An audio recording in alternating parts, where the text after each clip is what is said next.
इकलौती भाभी के लिए नंदो ने ठुकराया मायका। पूरा घर शादी की सजावट, फूलों और शहनाई की गूंज से भरा होता है। वहीं काजल, दीदी भाभी बस आने ही वाली है, सब तैयारी हो गई? हाँ सब परफेक्ट है। लवी लाइट चेक कर ली? सब सेट है। मैं तो देखने के लिए बेताब हूँ कि भाभी कैसी लगेंगी। सभी बहनों की तैयारियों के बीच तभी कमला वहां आती है। भगवान का लाख लाख शुक्र है कि गांव की वो भोली भाली जूही मेरे घर की बहू बनकर आ रही है। अरे चारू, लवी जल्दी हाथ चलाओ। भाभी के गृह प्रवेश की थाली और अंगूठी ढूंढने वाली रस्म की कढ़ाई तैयार हुई या नहीं? हाँ दीदी बिल्कुल तैयार है। मैं तो बस इस बात से खुश हूँ कि हम पांचों बहनों को आखिरकार एक प्यारी भाभी मिलने वाली है। सच में चारू दी, जब से माँ ने जूही भाभी की तस्वीर दिखाई थी, मैं तो तभी से उनकी सादगी की फैन हो गई हूँ। और नहीं तो क्या, हमारी इकलौती भाभी है भाई। लाड़ प्यार में हम कोई कमी नहीं छोड़ेंगे। कृति जरा वो शगुन का नारियल इधर लाना। ये लोग ही नहीं दीदी, मैं तो कब से दरवाजे पर आके गड़ाए बैठी हूँ कि कब भैया और भाभी आएंगे और मैं भाभी को घर के अंदर लाऊं। तभी नई नवेली दुल्हन जूही लाल सुर्ख लहंगे में तैयार गाड़ी से उतरकर अपने ससुराल की चौखट पर आकर खड़ी होती है। अरे अरे भैया और भाभी आ गए, जल्दी आओ सब लोग, भाभी आ गई। अरे आरती की थाली तो लेकर आओ कोई। कमला के इतना कहते ही पांचों बहनें आरती की थाल लाकर अपनी भाभी का गृह प्रवेश करवाकर उनको अंदर लाती हैं और फिर अंगूठी ढूंढने की रस्म शुरू होती है। भाभी अंगूठी आपको ही ढूंढनी पड़ेगी। जी जी दीदी। अरे भाभी दीदी मत कहिए, हम सब आपकी छोटी बहनें जैसी हैं। लवी कहिए मुझे। जी दीदी। अरे फिर दीदी, यार भाभी। जूही की शर्माहट देखकर सभी हंस पड़ते हैं। तभी हाँ हाँ खेल लो, कर लो मजे आज रात। अब तो मेरी बहू आ गई, अब मैं करूंगी आराम और बहू रानी करेगी काम। नौकरों को तो मैंने कल से आने से मना कर दिया है। ऐसे ही कमला अपने ख्यालों में खोई सोचती रहती है। तो वहीं अंगूठी ढूंढने की रस्म में जूही जीत जाती है। तभी पांचों बहनें खुशी से चिल्ला पड़ती हैं, जिनकी आवाज सुनकर कमला अचानक अपने ख्यालों से बाहर आती है। अरे बस करो, अब कितना शोर शराबा मचाती हो। कोई कहेगा कि तुम पांचों इतनी बड़ी लड़कियां हो। मानना पड़ेगा कि पांचों ननद अपनी भाभी के लिए कितनी खुश है। हाँ बहन, इन्हें देखकर कोई कहेगा कि ये काजल, चारू, लवी और गिनी चारों बाहर जॉब और पढ़ाई करती हैं। हाँ बहन, दो बहनें मॉडलिंग करती है, एक इंजीनियर है और एक कॉलेज में पढ़ती हैं। सारी के सारी भाई की शादी के लिए लंबी छुट्टियां लेकर आई थी। बस एक कोमला बहन कब जा रही है पांचों वापस? बस बहन आज दोपहरी वापसी जा रही है चारों। हाँ बहन, अब काम तो करना ही पड़ता है। ऐसे ही सारी रस्में करने के बाद सभी पड़ोसन अपने घर चली जाती हैं, जिसके बाद दोपहर में चारों ननदों के वापस जाने का समय आ जाता है। भाभी सच में बिल्कुल मन नहीं हो रहा है जाने का। अभी तो आपके साथ ठीक से बैठने का मौका भी नहीं मिला और हमारी छुट्टियां खत्म हो गई। हाँ भाभी, ऑफिस से रोज फोन आ रहे हैं, वरना हमारा बस चलता तो हम 1 महीना और रुक जाते। कोई बात नहीं दीदी, आप लोग अपने काम पर ध्यान दीजिए। जब भी छुट्टी मिले आप लोग जल्दी वापस आना, मैं आप सबका इंतजार करूंगी। हम बहुत जल्दी आएंगे भाभी, अपना ख्याल रखना। और हाँ भैया, हमारी इकलौती भाभी को ज्यादा परेशान मत करना। अरे तुम लोग अपनी नौकरी की चिंता करो, घर की नहीं। ये तो मेरे घर की लक्ष्मी है, मैं अपनी बहू को पलकों पर बैठा कर रखूंगी। चारों बहनें भारी मन से विदा होती हैं। वहीं घर पर अब सिर्फ छोटी कृति, ससुर अनिल, सनी, सास कमला और बहू जूही होती है। तभी जूही अपने कमरे में जाने के लिए आगे बढ़ती है कि कमला उसे रास्ते में ही टोक देती है। कहाँ चली महारानी, पैर में मेहंदी क्या लगी, खुद को इस घर की मालकिन समझ बैठी। जी माँ जी, वो मैं कमरे में जा रही थी। कहिए कुछ काम है क्या? काम है क्या? क्या मतलब? अभी रसोई में बर्तन का ढेर पड़ा है और पूरे घर में झाड़ू पोछा करना बाकी है। कल सुबह से नौकर नहीं आने वाले, सारा काम तुम्हें ही करना है। पहले रसोई साफ कर लो। पर माँ जी, इतनी रात में झाड़ू पोछा? आज तो पहली रात है और अभी इतनी रात को सारा काम। पहली रात गई तेल लेने। मेरे घर में रहना है तो मेरे कायदे मानने होंगे। जब तक पूरा काम खत्म नहीं होता मैं तुम्हें अपने बेटे के कमरे में कदम नहीं रखने दूंगी। जिसके बाद जूही थक हार के पूरे घर का काम निपटाती है और देर रात अपने कमरे में सोने जाती है। और फिर अगली सुबह 4 बजे। अरे ओ महारानी, सूरज सर पर चढ़ा हुआ है और तुझे बिस्तर छोड़ने का मन नहीं कर रहा? चल बहुत काम पड़ा है, निकल बाहर कमरे से। जी जी जी मम्मी जी, बस अभी मैं नहा कर आती हूँ। इतना कहकर जूही जल्दी जल्दी नहा धोकर बाहर आती है और सुबह के 5 बजे ही अंधेरे में भारी बाल्टी ढोने लगती है, जिस वजह से वो पसीने से तरबतर हो जाती है। जूही क्या कर रही है? सूरज सिर पर आ गया है। और तू अभी तक यहाँ झाड़ू ही लगा रही है। जल्दी हाथ चला। जी माँ जी, बस कर ही रही हूँ। तभी कुछ पड़ोसने टहलते हुए वहां से गुजरती हैं, तो जूही को काम करते देख रुक जाती हैं। अरे सुरेखा, जरा ऊपर देखो, अनिल भाई साहब की छत पर वो नई बहू जूही ही है ना? हाँ वही है। अभी तो शादी को 2 दिन भी नहीं हुए और कमला ने उसे सुबह सुबह छत धोने पर लगा दिया। मुझको तो पहले ही शौक था। कमला बड़ी अजीब औरत है, नौकरों को कॉल ही निकाल दिया था उसने। बेचारी कितनी सुंदर गुड़िया जैसी बहू है, आते उसे नौकरानी बना दिया। सही कह रही हो नैना, गांव की सीधी लड़की लेकर आई है ताकि अपना रूप झाड़ सके। शहर की होती तब तक कमला को सीधा कर देती। बेचारी बच्ची पर तरस आ रहा है। ऐसे ही सुबह के 7 बजे सारे काम खत्म करके जूही रसोई में हांफते हुए चाय और नाश्ता तैयार कर रही होती है। वहीं सनी तैयार होकर डाइनिंग टेबल पर बैठा होता है। तभी जूही जैसे ही चाय देने आगे डाइनिंग टेबल की तरफ बढ़ती है, कमला उसके हाथ से ट्रे छीन लेती है। ला इधर, तमीज नहीं है कि कैसे परोसा जाता है? जाकर अंदर अलमारी की सफाई कर। जी माँ जी, अभी कर देती हूँ। अरे माँ, जूही कहाँ गई? वो नाश्ता नहीं करेगी क्या? अरे बेटा, तू इन औरतों के चक्कर में मत पड़। अगर अभी से ढील दे दी ना तो कल को सिर पर चढ़ जाएगी और तुझे मुझसे दूर कर देगी। ठीक है माँ, आप जैसा ठीक समझो। वैसे भी मुझे सास बहू के पचड़ों में नहीं पड़ना है। जिसके बाद सनी नाश्ता कर ऑफिस के लिए निकल जाता है। तभी घर में कमला की बहनें सीता और गीता आती हैं। अरे वाह सीता गीता, तुम लोग शादी के समय तो नहीं आ पाई, पर अब आई हो तो कम से कम कुछ दिन तो यही रुकना पड़ेगा। बिल्कुल दीदी, हम तो इसीलिए आए हैं। सुना है बड़ी सीधी सादी बहू आई है घर में। इतना सुनते ही कमला की आंखों में एक अजीब सी चमक आ जाती है। वहीं जूही जो छिपकर सब सुन रही होती है, उसकी घबराहट बढ़ जाती है। हे भगवान, पहले कम काम नहीं था, अब ये लोग भी आ गए। अब मेरी मुश्किलें और बढ़ेंगी। तभी कमला जी की नजर कोने में खड़ी जूही पर पड़ती है। अरे जूही खड़ी क्या है, मेहमान आए हैं, जाकर उनके लिए चाय और नाश्ता तैयार करो। और हाँ, मेहमानों के कमरे साफ कर देना अभी के अभी। देखा दीदी कैसी महारानी बनकर चल रही है, अभी तो इसे और दौड़ाना चाहिए। बिल्कुल, अगर अभी नहीं कसा तो ये सिर पर चढ़ जाएगी। काम का बोझ इतना डालो कि इसे सांस लेने की फुर्सत ना मिले। और इस बहू को सनी के ज्यादा पास मत आने देना। आजकल की लड़कियां कब बेटों को मुट्ठी में कर ले, माँ बाप से अलग कर दे, पता ही नहीं चलता। तुम लोग चिंता मत करो, मैंने सही इलाज ढूंढा है। ऐसे ही रात के 11 बज जाते हैं। वहीं जूही जैसे तैसे काम निपटाकर फिर से अपने पति से बात करने के लिए उसके कमरे में जाने वाली होती है कि तभी कमला उसे आवाज लगाते हुए, अरे बहू जरा इधर आना। जी माँ जी, आ रही हूँ। अरे क्या बताऊँ, शादी की दौड़ भाग में मेरे पैरों में इतना दर्द है कि मुझसे खड़ा भी नहीं हुआ जा रहा। जरा तेल लगाकर मेरे पैर दबा दे।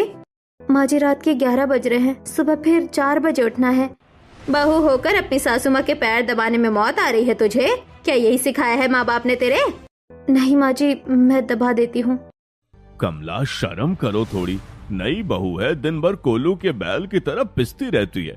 अब रात को उसे सोने भी नहीं दोगी क्या? उसे उसके पति के पास जाने दो। आप बीच में मत बोलिए जी। अपनी अपाहिज जैसी हालत व्हीलचेयर पर बैठकर देखते रहिए। घर के मामलों में टांग मत अड़ाइए। बहू है, पैर दबाना इसका फर्ज है। जिसके बाद जूही रोते हुए रात के 1 बजे तक कमला के पैर दबाती रही।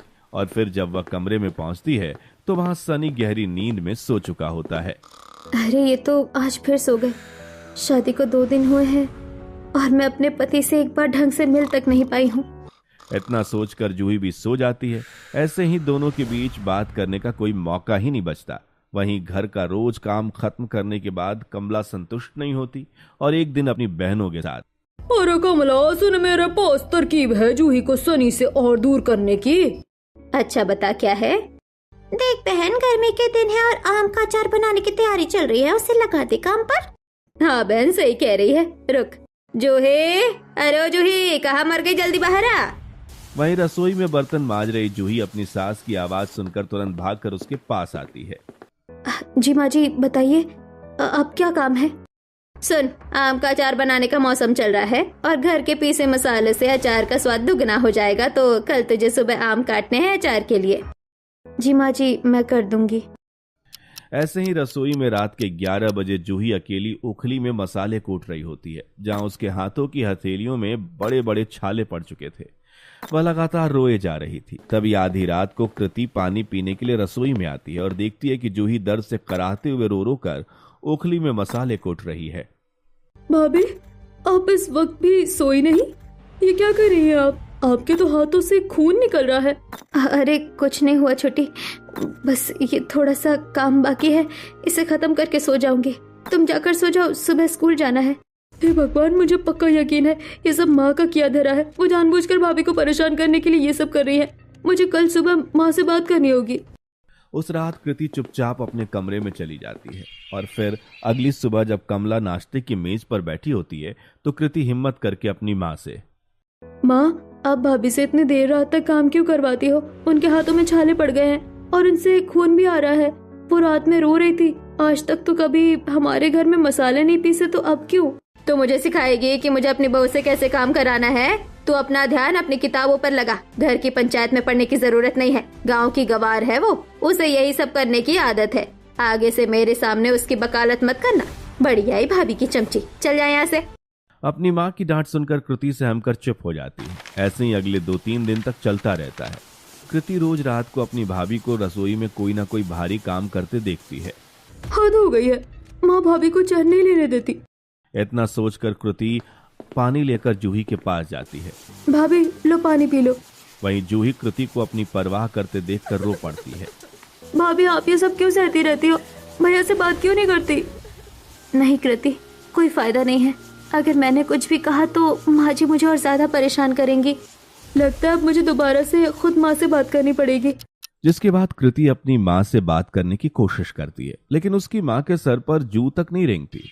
तब चौथे दिन वो अपने भाई सनी को अकेले बुलाकर, भैया, आप कुछ बोलते क्यों नहीं? माँ ने भाभी का जीना हराम कर रखा है, नौकरों को हटा दिया है और सारा काम भाभी से करवा दिया है। भाभी रात भर रोती है। क्या आपको उनके ऊपर तरस नहीं आता? देख कृति, मुझे इन सब सास बहू के पचड़ों में नहीं पड़ना है। माँ जो कर रही है सोच समझ कर रही होगी। मैं ऑफिस से थक कर आता हूँ, मुझे इन सब में मत घसीट। जा अपने कमरे में सो जा। माँ की डांट और भाई की बेरुखी देखकर कृति समझ जाती है कि इस घर में कोई भी उसकी भाभी का साथ देने वाला नहीं है। लगता है अब मुझे वो करना पड़ेगा जिसका माँ को अंदाजा भी नहीं है। बस अब जल्दी से मौका मिल जाए। कृति अब अपनी माँ को सबक सिखाने की ठान चुकी थी। और फिर अगली सुबह जब कमला पड़ोसियों के यहाँ किसी काम से गई होती है, तभी कृति मौका पाकर कमला का मोबाइल उठा लेती है और अपने कमरे में जाकर चुपचाप अपने चारों बड़ी बहनों काजल, चारू, लवी और गिनी को ग्रुप कॉल कर देती है। दीदी, घर पर कुछ भी ठीक नहीं है। माँ ने भाभी का जीना हराम कर रखा है। जब से आप लोग गई हैं, माँ ने सारे नौकरों को हटा दिया है। क्या? नौकरों को हटा दिया? पर क्यों? क्योंकि माँ चाहती है कि भाभी घर का सारा काम करे। रात के 1-1 बजे तक माँ भाभी से पैर दबाती है, ओखली में मसाले कुटवाती है। भाभी के हाथों में बड़े बड़े छाले पड़ गए हैं और उनसे खून निकलता है और भाभी चुपचाप सब सहती रहती है। भैया भी कुछ नहीं बोलते। ये माँ क्या कर रही है? हमारी इकलौती भाभी के साथ ऐसा अत्याचार? सनी भैया चुप कैसे रह सकते हैं? दीदी, हमसे भाभी का ये दर्द नहीं देखा जाएगा। वो कितनी सीधी है, किसी को कुछ बताती भी नहीं।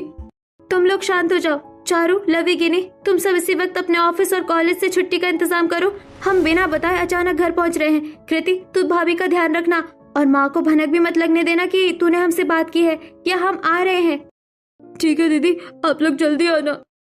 ऐसे ही 2 दिन बाद घर के बाहर अचानक गाड़ी रुकती है और काजल, चारू, लवी और गिनी चारों अपना सामान लेकर घर के अंदर दाखिल होती हैं। वहीं कमला उन्हें अचानक देखकर चौंक जाती है। अरे तुम चारों एक साथ बिना बताए? काजल, तूने तो कहा था कि अगले 2 महीने तक छुट्टी नहीं मिलेगी। और चारू, तेरा तो कोई बड़ा प्रोजेक्ट था ना? बस माँ, हमारा काम जल्दी खत्म हो गया और हमें घर की याद आ रही थी, इसलिए हम लोग आ गए। क्यों, क्या हुआ? आप खुश नहीं हुई क्या हमें देखकर? हाँ माँ, और हम अपनी नई भाभी के साथ भी तो वक्त बिताना चाहते हैं, इसलिए रह नहीं पाए और आ गए। कहाँ है भाभी? अरे खुश क्यों नहीं होंगी? मेरी बेटी आई है, तुम्हारी भाभी रसोई में है, कुछ बना रही होगी। तुम लोग चलो कमरे में आराम करो, सफर से थक गई होगी। मैं तुम्हारे लिए खाने पीने का सामान लाती हूँ। नहीं माँ, हम भाभी से मिलने रसोई में ही चले जाते हैं। अरे नहीं, तुम लोग सीधे अपने कमरे में जाओ। अरे बहू सुन, जरा इधर आ, देख बेटी आई है। तू ऐसा कर, आज रात का खाना थोड़ा ज्यादा बनाना। जी माँ जी, मैं बना लूंगी। कमला नहीं चाहती थी कि चारों बेटियां और बहू आपस में बात करें, इसीलिए वह जानबूझकर सबको आराम करने भेज देती है। लेकिन उसकी चारों बेटियां सब समझ जाती हैं। ऐसे ही रात के करीब 12:30 बज रहे होते हैं जहां पूरा घर सो रहा होता है, वहीं रसोई में चक्की चलने की धीमी धीमी आवाज आ रही होती है।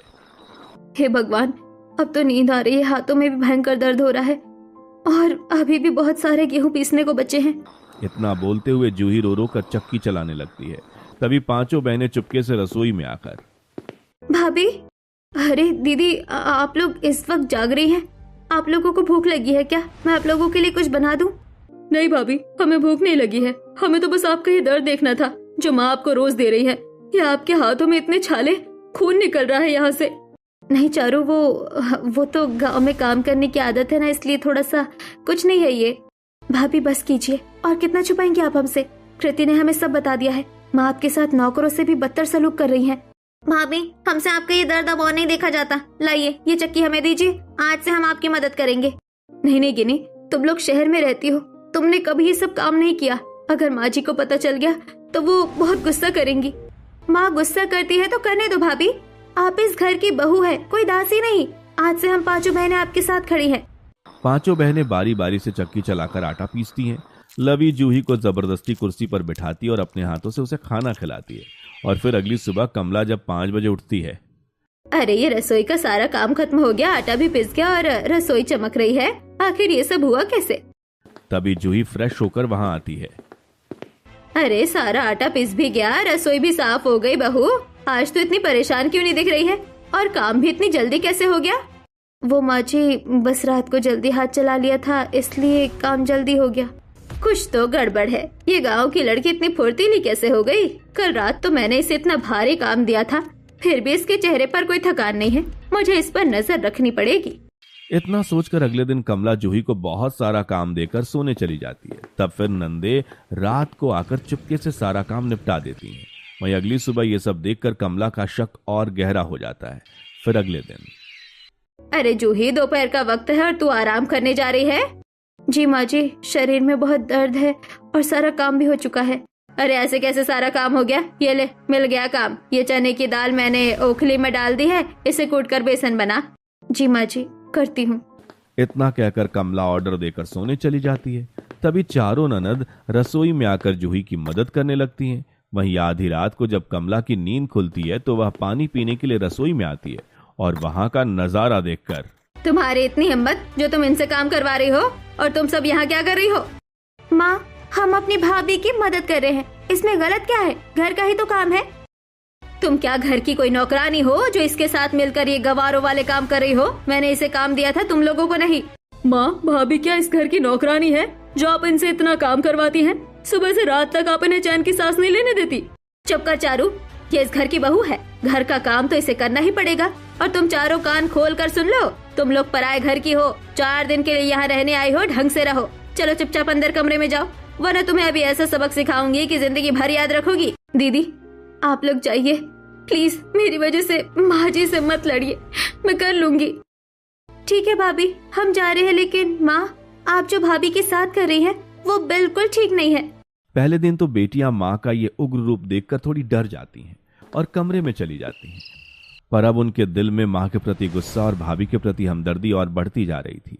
ऐसे ही शाम को जब सनी ऑफिस से घर लौटता है तो चारों उसके कमरे में उसे घेर लेती हैं। भैया, आपको पता है कि माँ भाभी के साथ क्या कर रही है? उनके हाथों में छाले पड़ गए हैं, रात रात भर उनसे चक्की पिसवाई जाती है। आप कुछ बोलते क्यों नहीं?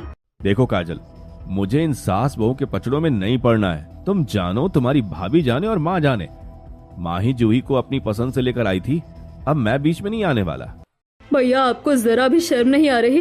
वो आपकी पत्नी है, अगर आप ही उनका साथ नहीं देंगे तो वो कहाँ जाएगी? मैंने कह दिया ना, तुम लोग जाओ यहाँ से, मुझे परेशान मत करो। मैं दिन भर ऑफिस से थक कर आता हूँ, तुम्हारी ये रोज की किचकिच सुनने नहीं, मुझे सोने दो। सनी की बातें सुनकर पांचों नंदे हताश होकर अपने पिता अनिल के पास आती हैं, जो व्हील चेयर पर बैठे होते हैं। जिसके बाद वह सभी उन्हें सारी बात बताती हैं। पापा, आप ही माँ को समझाइए, भैया तो साफ मना कर रहे हैं। बेटा, मेरी चलती कहाँ है? तुम्हारी माँ के आगे चलती है मेरी? तुम्हारी माँ ने मुझे इस घर में एक कोने में पटक रखा है। मेरी इस व्हील चेयर की तरह मेरी आवाज भी इस घर में पंगु हो चुकी है। वो अपने बेटे को भी अपना गुलाम बनाना चाहती है और अपने पति को भी। मेरी कोई अहमियत नहीं है उसकी नजरों में। अपने पिता की बात सुनकर सभी नंदे निराश हो जाती हैं। फिर अगले दिन कमला ने जूही को बहुत सारे भारी पर्दे और कपड़े हाथ से धोने के लिए दिया। वहीं जूही की तबीयत सुबह से ही खराब होती है, उसे तेज चक्कर आ रहे होते हैं। इसी बीच पड़ोसन कुमकुम घर में कुछ सामान मांगने के बहाने बहू को देखने आती है। अरे कमला बहन, घर पर हो क्या? जरा थोड़ी सी चीनी देना, वो मेहमान आए हैं। अरे आइए आइए कुमकुम जी, बैठिए ना। अरे बहू, जरा कुमकुम जी के लिए अच्छी सी कड़क चाय बना कर लाना। वहीं कुछ देर में जूही किसी तरह कांपते हाथों से चाय की ट्रे लेकर आती है और जैसे ही कुमकुम को चाय देने आगे बढ़ती है, अचानक जूही की आंखों के आगे अंधेरा छा जाता है और वो ट्रे सहित जमीन पर गिर पड़ती है। अरे ये क्या हुआ? बहू तो गिर गई। कमला देखो, तुम्हारी बहू को चक्कर आ गया। उठ, ज्यादा नौटंकी मत कर यहाँ पड़ोसियों के सामने। उठ खड़ी हो। भाभी, क्या हुआ भाभी को? दीदी जल्दी आओ, भाभी जमीन पर गिर गई। चारों बहनें दौड़ती हुई आती हैं और जूही को उठाकर सोफे पर लिटाती हैं और उसे होश में लाने की कोशिश करती हैं। अरे कमला, ये देखना तुम्हारी बहू के हाथों में इतने बड़े बड़े छाले कैसे हो रहे हैं? अरे कुछ नहीं कुमकुम जी, पता नहीं क्या करती रहती है पूरा दिन शीशे के सामने मेकअप में लगी रहती है। किसी घटिया सामान से एलर्जी हो गई होगी इसे। आप चिंता मत कीजिए, ये बस नाटक कर रही है।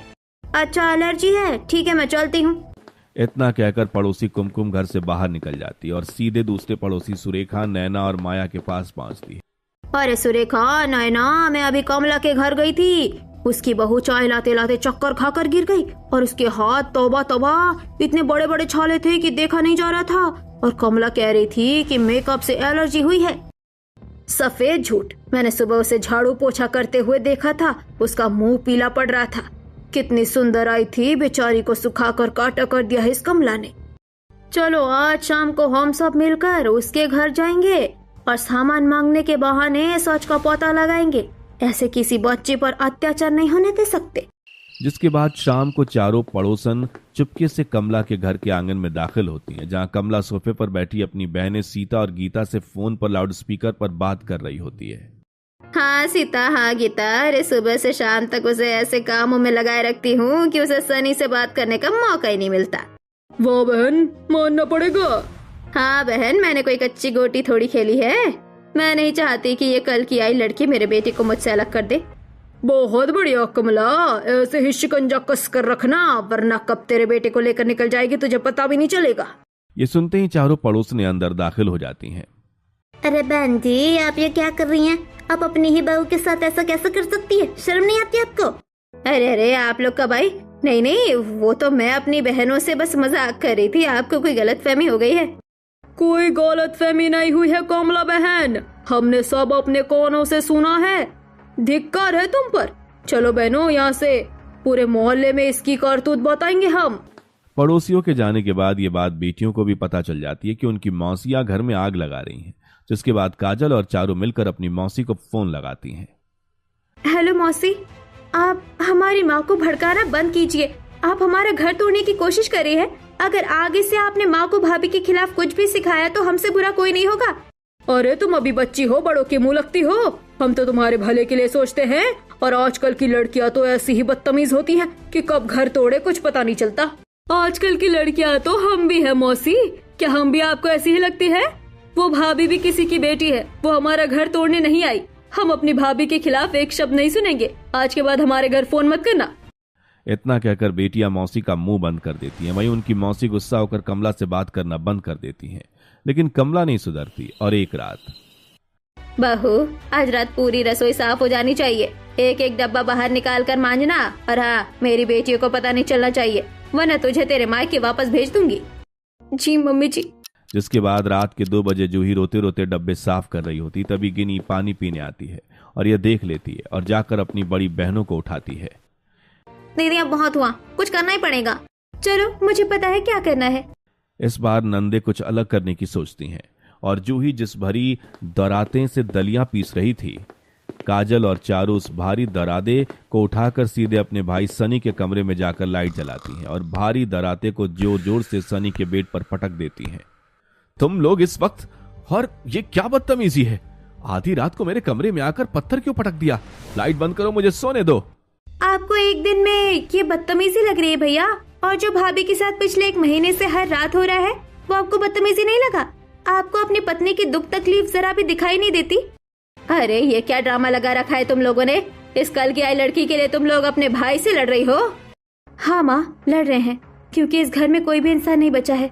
भैया जब अपनी बीवी का ख्याल नहीं रख सकते तो हमें ही अपनी भाभी के लिए बोलना पड़ेगा। मुझे नहीं पता, माँ जाने और ये जाने, और तुम लोगों को ज्यादा दिक्कत है तो ले जाओ इसे। ठीक है भैया, आपने कह दिया ना कि इसे ले जाओ, तो अब हम अपनी भाभी को इस नरक में एक पल भी नहीं रहने देंगे। भाभी चलिए अपना बैग पैक कीजिए, आप हमारे साथ चलेंगी। हाँ हाँ ले जाओ इसे, ज्यादा सिर पर मत चढ़ाओ, एक दिन ये तुम्हें पूछेगी भी नहीं। देखते हैं तुम लोग इसे कहाँ रखती हो।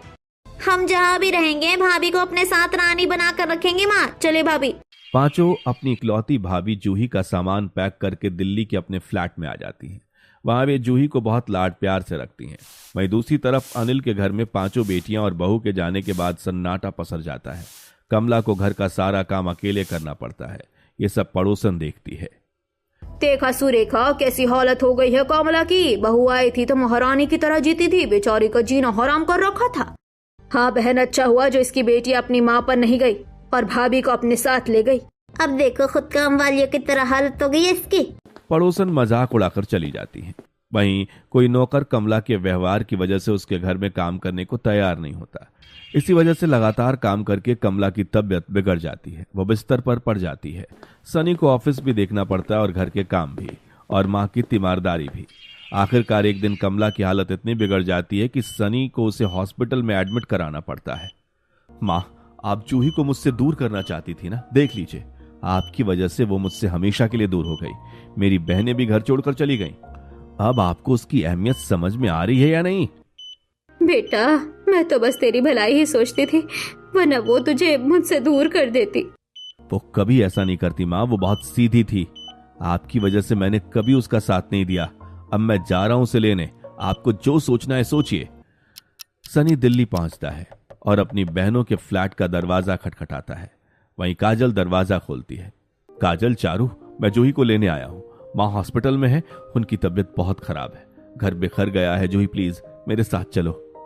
नहीं भैया, आप वापस चले जाइए। जब आप माँ के कहे पर चल रहे थे तब आपको अपनी बीवी की याद नहीं आई? जब माँ को अपनी गलती का एहसास नहीं है तो आपको कहाँ से होगा? हाँ भैया, आप तो फिर से माँ की बातों में आकर भाभी पर अत्याचार होने देंगे। कान खोलकर सुन लीजिए, जब तक माँ खुद यहाँ आकर अपने हाथ जोड़कर भाभी से माफी नहीं मांगेंगी तब तक हम अपनी इकलौती भाभी को नहीं भेजेंगे। लेकिन माँ बहुत बीमार है, मैं भी अपने किए पर शर्मिंदा हूँ। तो उन्हें अपनी गलती का एहसास होने दीजिए भैया, आप जाइए यहाँ से। सनी रोते हुए खाली हाथ वापस लौट आता है और घर आकर माँ से पूरी तरह बात करना बंद कर देता है। इसी बीच मौसी सीता का फोन आता है। सीता, तुम्हारी और गीता की वजह से मेरा घर बर्बाद हो गया। तुम लोगों ने मुझे इतना सिखाया कि आज मेरी बेटियां मुझसे दूर हो गई और मेरा बेटा मुझसे बात तक नहीं कर रहा। आज के बाद मुझे कभी फोन मत करना। मौसियों से कमला जी अपना नाता तोड़ देती हैं और फिर हॉस्पिटल से डिस्चार्ज होने के बाद कमला पूरी तरह अकेली पड़ चुकी होती है। वहीं बेटा बोलता नहीं, बेटियां फोन नहीं उठाती। उसे अपनी गलती का एहसास होता है और वह सनी के पास जाती है। सनी बेटा, मुझे माफ कर दे। मैंने अपनी बहनों की बातों में आकर अपना ही घर उजाड़ लिया। मुझे बेटियों के पास ले चल, मैं अपनी बहू को शान से वापस लेकर आऊंगी। जिसके बाद सनी और कमला दिल्ली के फ्लैट पर पहुंचते हैं।